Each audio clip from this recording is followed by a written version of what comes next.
জমিনের মধ্যে 4000 বছর রাজত্ব করেছিল। আমরা 400 বছর রাজত্ব করেছিল। দীর্ঘদিন রাজত্ব করার কারণে তার মধ্যে শরীরের মনোভাব চলে আসলো। বড় তারা নিজেকে নিজেকে প্রতারণা করেছে। আমাদের কাছে বিচার করা হলো, মুবারক করা হলো। ইব্রাহিম আমাদের কর্তব্য মুক্তিকে মেনে নিয়েছে এবং আপনাকে মানে না। নবরত প্রথম ইব্রাহিম ইসলামকে 7 বছর জিয়াল দিয়েছে। কয় বছর?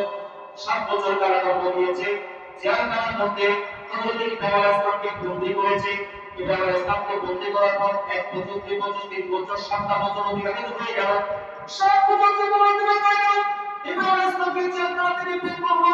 জেলখানা থেকে বের করে বলল, তোমার প্রভুকে বলতে আমার প্রভুকে যে জীবিতকে মৃত দান করেন এবং মৃতকে জীবিত করেন। ওই নমরূদ কি করলো? ওই নমরূদ দুজন পরিবেশ করলো।